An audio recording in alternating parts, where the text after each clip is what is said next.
Hello, dear friends. Here we are. This is Harvest of Light by Emmanuel through Chico Xavier. This is the book in Portuguese, Ceifa de Luz, and this was published in 1979, though it was written in 1972. This book brings to us illumination. Why do we need illumination? Because light is all we are. We need the feel of God. Yes, we need to pump it up. Exactly. That's what we're doing. Filling up the tank of our hearts, of our minds with these messages. These messages are true therapeutic exercises for the soul. They not only they open our minds to new understanding, which is vital, freeing us, but they also give us new empowerment. And that's important. That's the beauty of it all. Because till now, and I say till now before Spiritism, before Jesus actually, it was different. We were not empowered. We were always dependent on somebody else, on something, the shaman, somebody else. Past Jesus, people still kept the misconceptions, but with Spiritism, it dissolves it all. We learn that we have a direct connection with God, you and I. No longer we need somebody to intervene. Of course we have help, but we have a direct connection with God. And Jesus said it to us. He says, let me teach you how to pray to God. Teaching us the power of our direct connection with God. You have that direct connection with God. I have that direct connection with God. And if you doubt it, just pray. Just think about it. And that's the way it is. God sustains your life directly. And so it is. These messages remind us of that. Our relationship with God. If I could summarize this book in one sentence, this book teaches us how to be in this relationship with God. Consequently, we've come to know who we are and how to deal with our relationships with others, including animals, plants, nature besides human nature and nature overall. Right? I see friends who are coming in, and it's a joy to have us all together in this classroom. I guess we're ready, right? We're ready for the chapter of today. It's chapter 13th. It's been 14 days that we are here together. And this chapter 13th is titled, In the Fields of the World. Emmanuel, to begin this chapter, quotes from Matthew 13th, chapter 13th, verse 23, when Jesus said, but the seed falling on good soil refers to someone who hears the word and understands it. This is the one who produces a crop yielding 100, 60 or 30 times what was sown. What is it exactly? You know, I could spend time here, we could spend time here just discussing the historical points of this passage. But Emmanuel does it for us. Let us see the unfoldment of it in Emmanuel's own explanation. So we're talking about sowing. We're talking about the production, the harvest. Who doesn't like it, huh? You make an effort and you see the result. Right, friends? It's tempting to say hi to each one of us, but I'll do this as soon as we finish this lesson. Breathe in and out. Buckle up, because the journey is beautiful. For us, it's a sublime moment when we're able to learn from a spirit of this stature, Emmanuel. We're reverent, we're respectful, and we are rejoiced. He says, in fact, life is comparable to the soil treatment that we are allowed to cultivate. Rise up every day and sustain your field of service that you may labor. The land is the neighbor that provides you to harvest. To work on the field is to give of ourselves without thinking of us. Just plant the good, so that the good will answer to you. For this, however, it is imperative to act and persevere in the work. Never give up. As it occurs in common crops, it is necessary to count on rain and heat, hail and wind, the past, and the detritus. Complaints are not worthwhile. Remove the difficulty and proceed steadily. Above all, the production income is what matters for the benefit of all. If someone despises you, undermining the supposed simplicity of your duty, forget the incomprehension of others, and continue to plant for general abundance. Many people do not remember that the bread goes to the table at the expense of sweat of those who dip their hands in the clay of the field, so that the seed can bear fruit. When this or that person requires you to rest, without your conscience accusing fatigue, do not believe in such illusion. The rust of idleness consumes the plow much more than a movement of service. In the certainty that the Lord of the work observes you, work, trust, and be vigilant.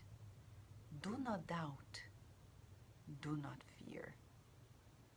Give the best of yourself to the harvest of life, because without realizing it, the divine farmer will hang in the front of your ideal the flowering of hope and the conquest of triumph.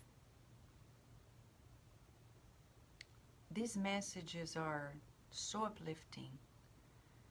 Just by reading it, we can already feel the boost, as if we received in our own veins a vitamin injection. That's how he feels. He begins by giving us an analogy, telling us that life is like the cultivation of the soil. Now, pause for a moment. Think of your life as a field. How have you been cultivating this field? Let's think about this so we can feel the scripture. How have we been cultivating this field? How has it been? How have you been taking care of it? Are you abusing it? And I'm asking you, it's not an accusation. We're asking ourselves, have we been abusing this field, or have we been careful, diligent, patient, hopeful, loving, systematic, disciplined?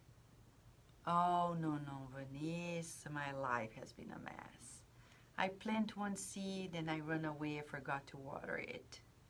And then I go there, I plow the soil and I forget to, boom, sow the seed. So I never feel I get to any harvest. Oh, okay. Why? So let's go back to the message and see, because he's going to point out many occasions, and he very straightforwardly tells us what to do. In the second paragraph, he already says he doesn't waste time. Emmanuel is very pragmatic. He tells us straightforwardly what to do. He says, rise up. So it begins in the morning.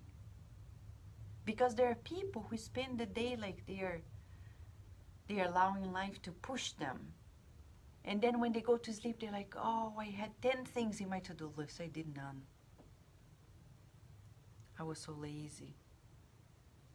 I made no effort. Rise up every day and sustain your field of service. So he says, you wake up and you say, what should I do now? Well, God, what do you want me to do? Clean the house. Okay. Go to work. Outside of the house. And fulfill my duties there. Okay, I will. I need to take care of a family member who is sick. Okay, I will do it. Do I need to take care of... So I assess my needs first.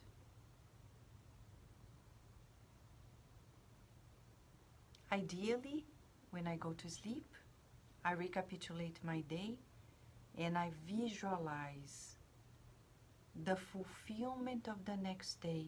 So when I rise up, I am already connected to things to be done.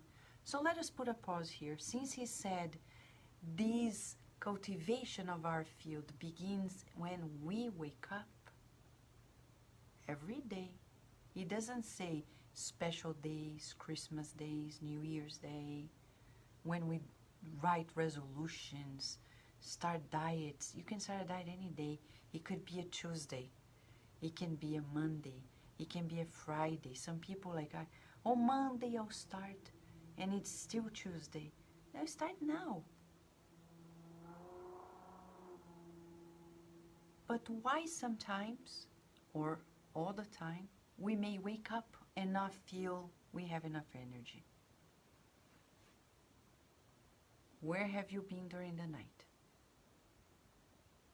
You go to sleep, the body is sleeping, and then where do you go in the spiritual realm? Read the book, The Missionaries of the Light, by André Luiz. In chapter 5, you're going to see that a group who were spiritists, they actually were found not being productive as spirits. They were not reachable by the superior spirits. Why? Because they kept themselves connected to their central interests, central themes. Some was about sexual addiction and other cases. And then we wake up, we have no energy. And we feel like we're dragged into that day, right? Is that how we feel? And you may be asking, what should I do? Go to chapter 8 or part 2 of the Spirit's book by Kardec. He talks about sleep and dreams. And there is a dissertation by St. Augustine that talks about the importance of proposing ourselves to dedicate those hours of the rest of the body, of the sleep of the body, to the production of the soul. So I pray and I say, please, my protecting spirit, bring me to the clinic so I may be treated. Bring me to the schools where I may learn what I need to learn. Please bring me to the occasions of service wherever you find appropriate for me to serve. I want to do the most with those hours of sleep, and that's one of the main secrets of life. Learning how to sleep. Otherwise, life on earth will be a rough reflection of what we do in the spiritual life. If there are addictions here, you bet that there are 10,000 addictions in the spiritual realm. If there are duels, fights, anger here in the incarnate life, you bet that when we sleep, that's what we keep on doing. So what should we do? Project ourselves and learn to sleep better, to live a better life. That's why Emmanuel is telling about rise up and do what you need to do. But you can only find that feel to do it if you have used those hours of sleep wisely. Tell your children. I know every program I talk about parenting skills, and I mention to you why. Because Mentor Joseph is also focused on supporting parents. Because if we don't change the family life, we won't be able to change society. So we need to empower parents. Teach your children to go to sleep. Every day, when Virginia goes to sleep, I tell her, Virginia, I can already hear the Airbus or the plane of your guardian angel. It's coming, so we better hurry up because they are waiting for you to go there. And then when she wakes up, I ask, how was your sleep? How was your time during the spiritual realm? How was it? And every day she tells me stories.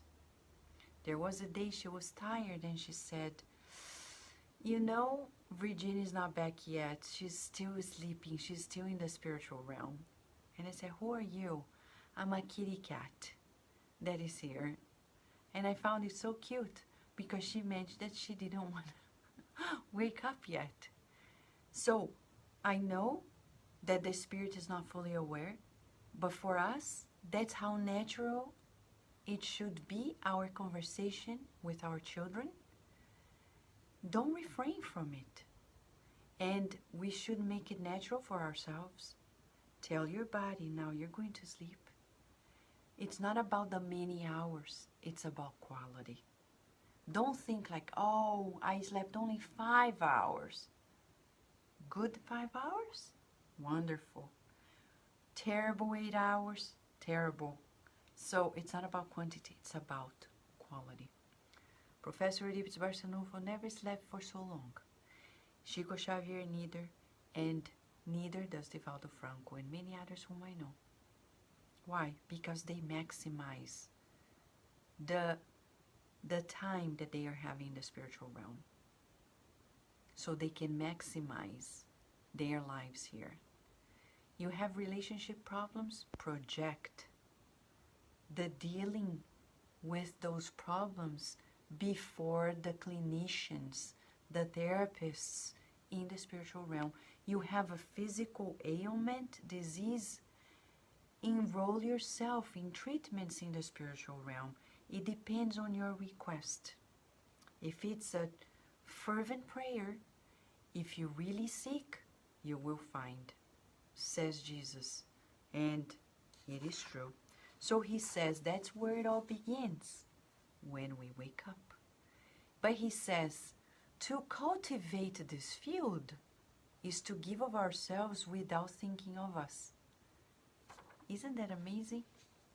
Without thinking of us. Let me put a pause. Livia Moraes is saying, I've heard cases that people who wake up tired because we're working a lot of the spiritual plan.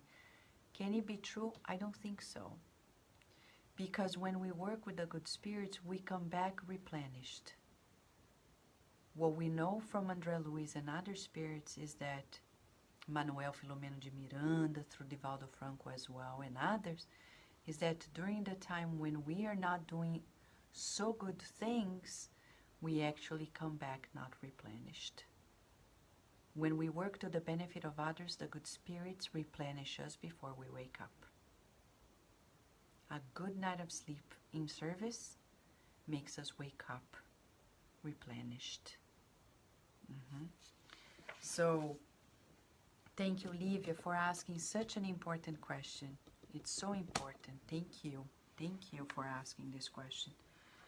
So, to cultivate this field is to give of ourselves without thinking of us. That's called selflessness. And what is it, practically speaking, right? You wake up thinking, what can I do, fulfilling my duties, reaching my goals that can benefit others? That's it. Let's say simple things. I wake up and I fix breakfast. Some people fix breakfast like, oh my gosh, again. Oh God, they don't cherish the moment of breakfast. They don't cherish it.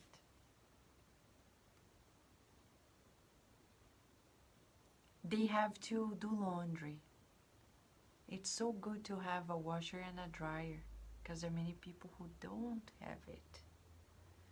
And even if you don't, I mean, whatever you do, some people don't have water to wash their clothes. So you rejoice because you're like, man, how can I complain? And I'm benefiting others by doing this. And when you go to work and you're doing that report that nobody else is, or you're creating a website, nobody else cares. Or you're doing something nobody else does. Does it matter? No. It matters, as Mentor Joseph said. You are sowing for the benefit of all. If people are not seeing it now, they will see it at the right time. Yvonne Pereira psychographed a book. Psychographed. We know she compiled a book. There's a whole story.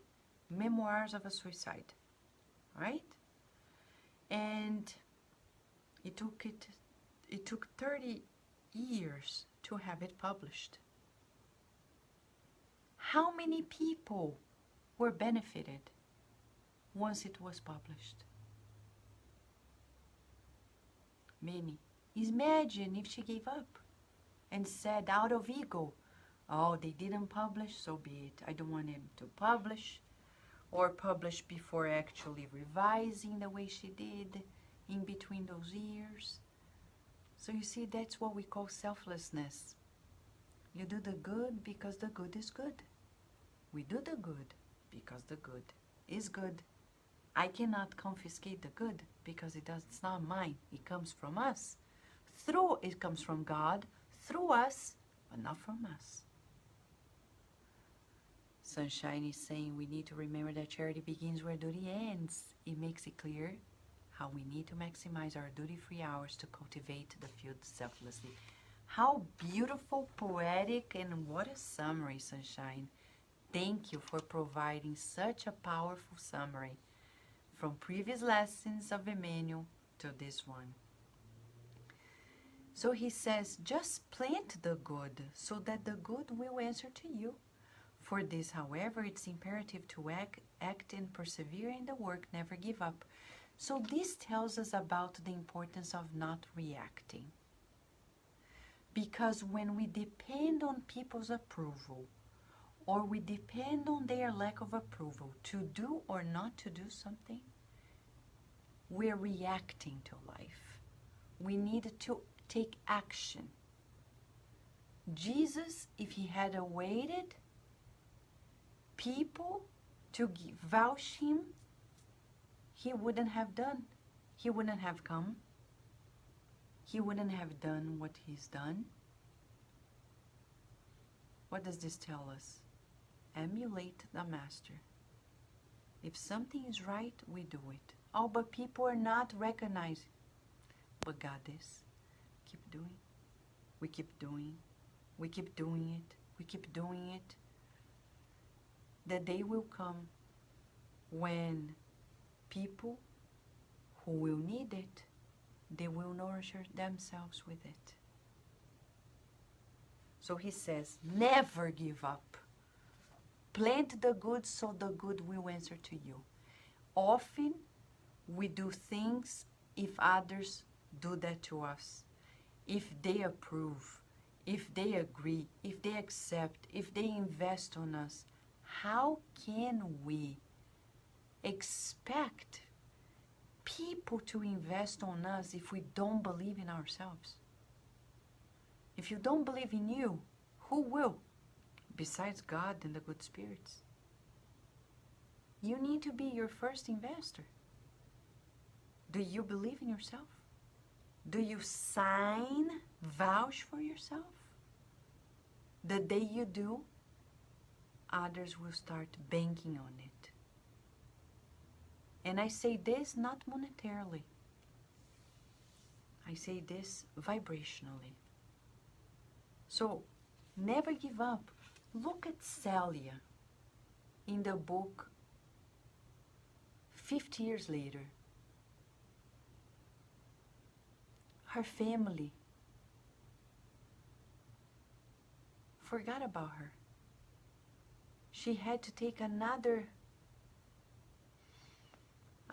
vest, another life, begin anew.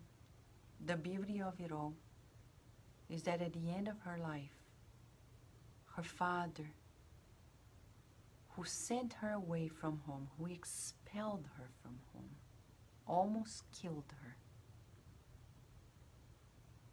meets her, not knowing that brother Marinho was her. Then he learns that that one, that holy person, that healing medium was his daughter. That was key for his openness to the Christ. What if Celia had given up because of the impediments, the obstacles, the difficulties? The family wouldn't have come. If you give up, if you do not continue, if you do not plant your good, if you do not, you are going to be one less opportunity for all those whom you love to progress, to move forward. You need to keep it up. That is part of your cultivation. You cultivate because it's the right thing. You do what you need to do, the good. So Emmanuel tells us, as it occurs in common crops, it's necessary to count on the events of nature. But complaints are not worthwhile. Remove the difficulty and proceed steadily. If there is somebody in your life who is not helping, you say, you're a child of God, but we can't go the same way. We have to be separate ways. You go away, I go my way. If there is something that is not working, you just remove that difficulty and move forward. Move on without stopping. And he's going to talk about stopping. He says, above all, the production income is what matters for the benefit of all. Now he tells the cases. If somebody despises you, which is so common, right? If it happens to Jesus, you think it's not going to happen to us. People despise us. Okay. Actually, they are despising themselves. Psychology says it. Undermining the supposed simplicity of your duty, forget the incomprehension of others and continue to plant for general abundance. so we continue to plant for general abundance.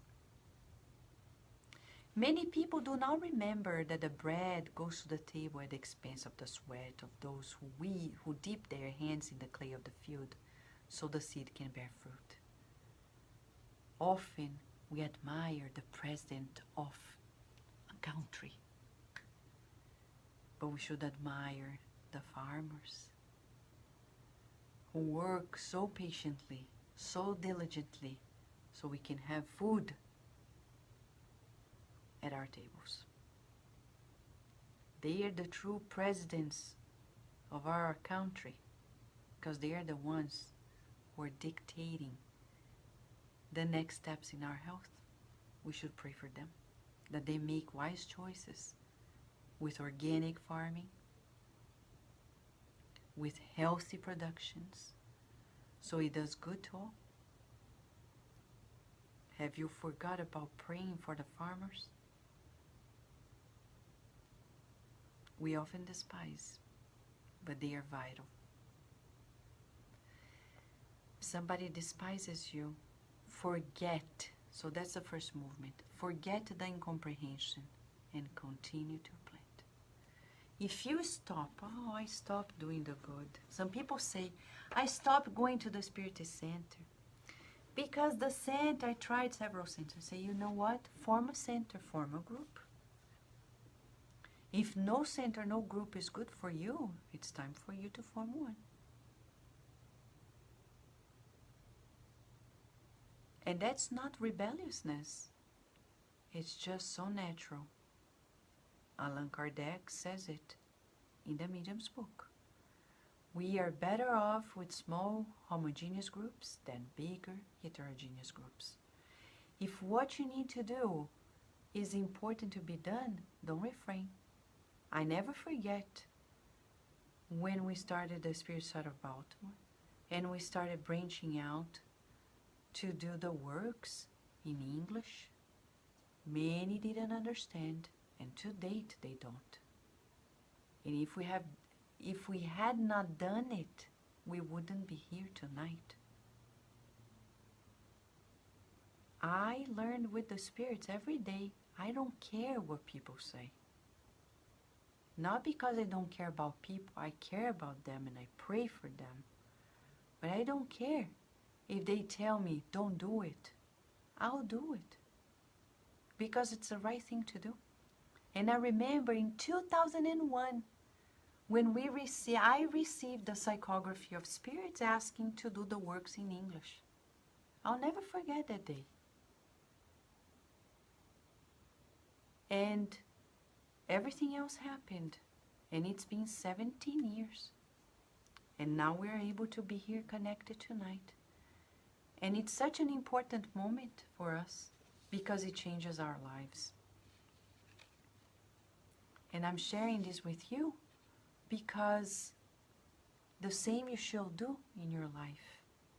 And if you don't want to form a Spiritist center, suggestion for you, form a focus group on spiritual studies, Spiritist studies, even if it is once a month at your local library or in your house, wherever it is possible. It doesn't need to be every week, but once a month.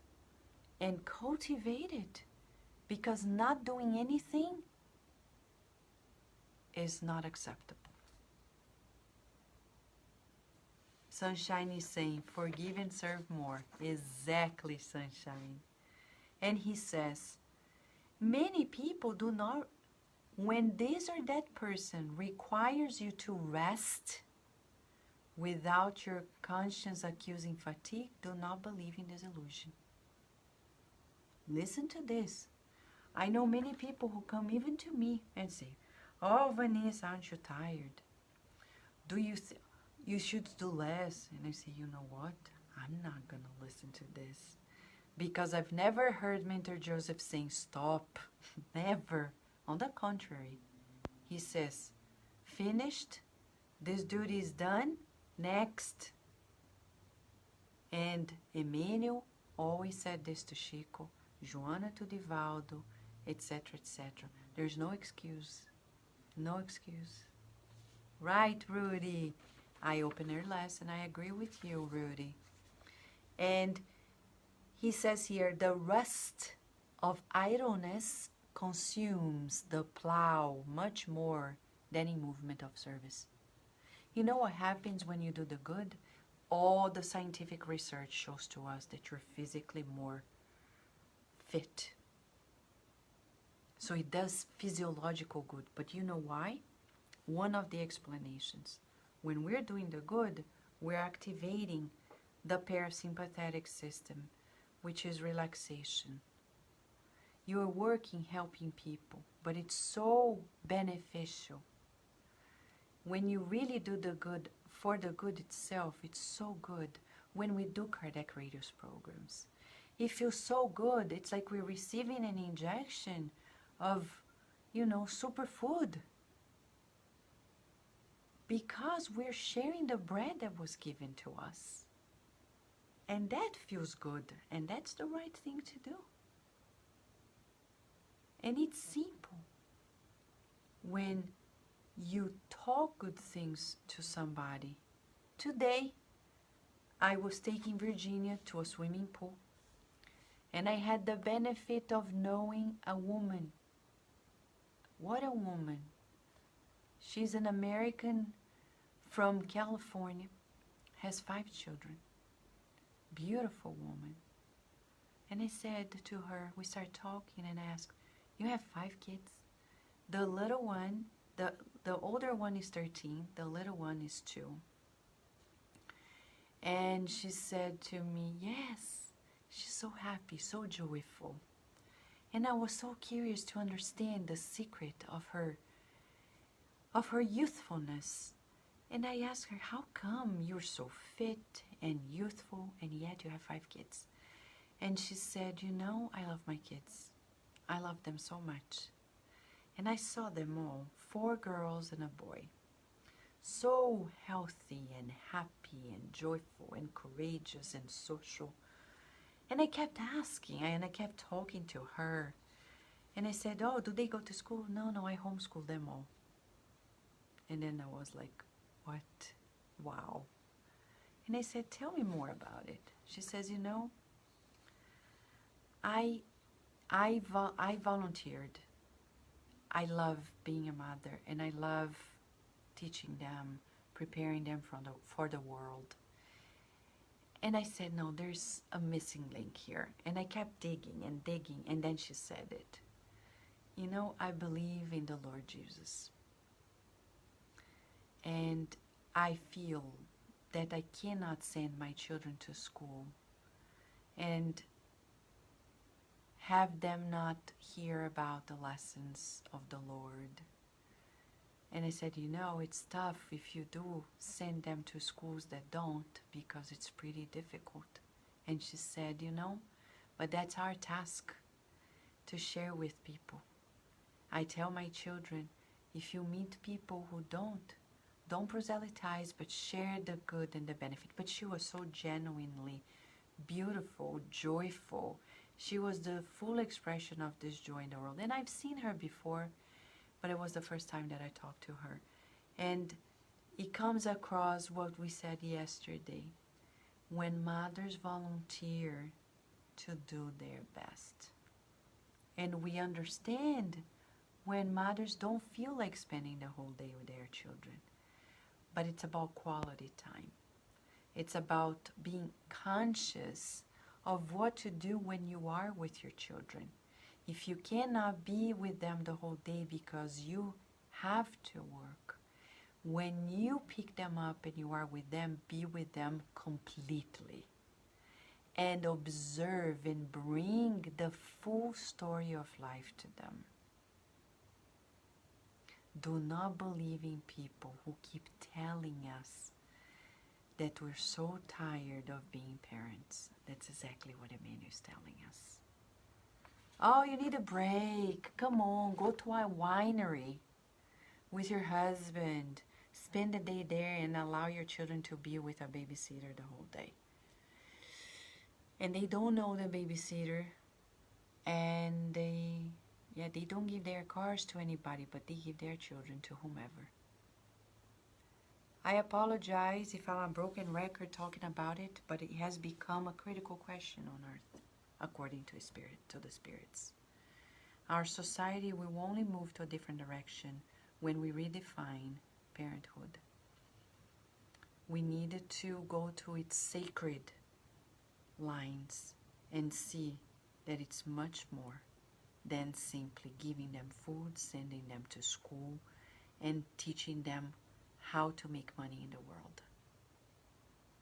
In the book Living Spring, I read a message tonight with Carlos in our God at Home meeting, and he talks about when we win titles, when we win fame and power and money, etc., but then when we discarnate, we realize we're just like anybody else who didn't have any of this. Because Emmanuel says we grew horizontally, not vertically. And in the mission of our lives, we need to grow vertically.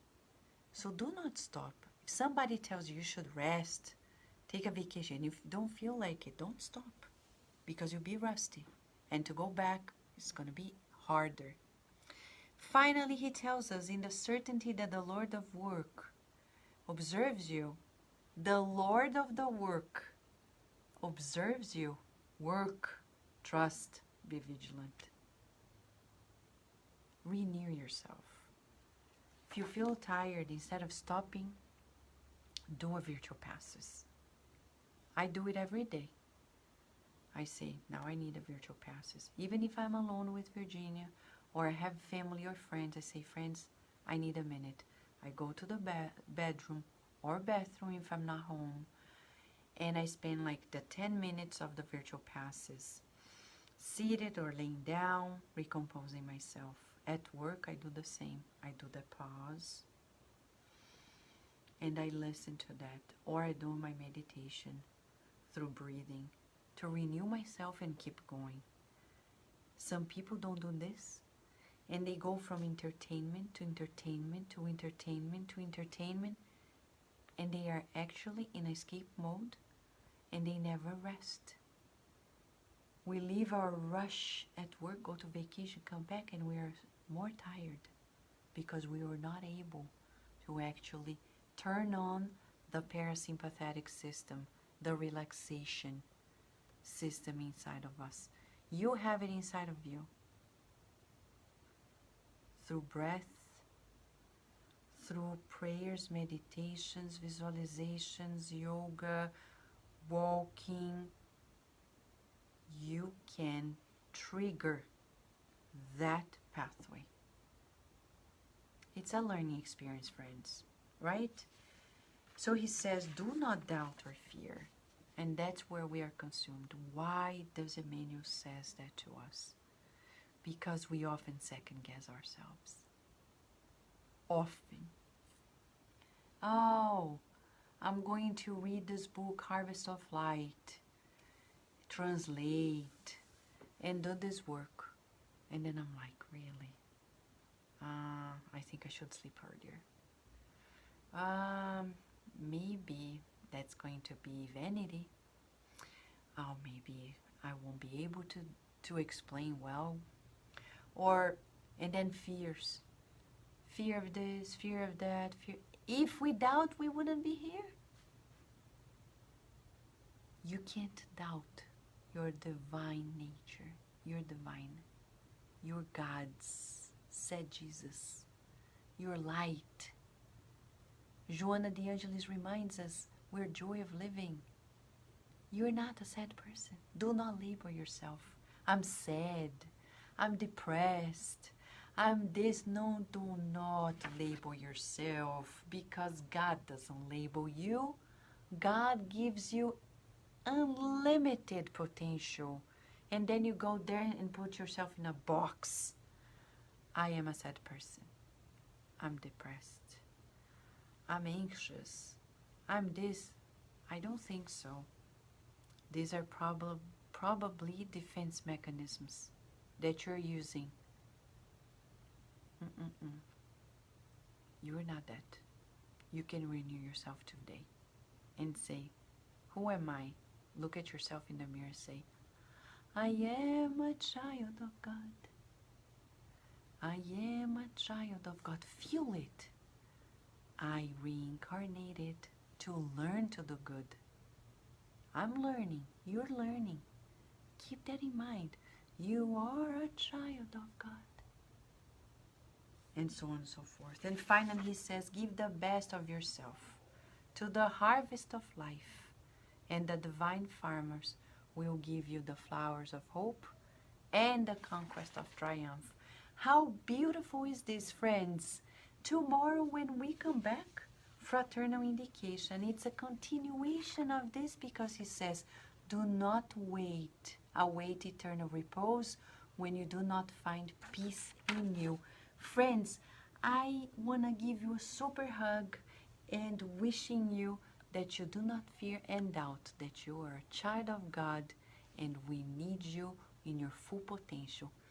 A kiss and a hug, and until tomorrow, God willing.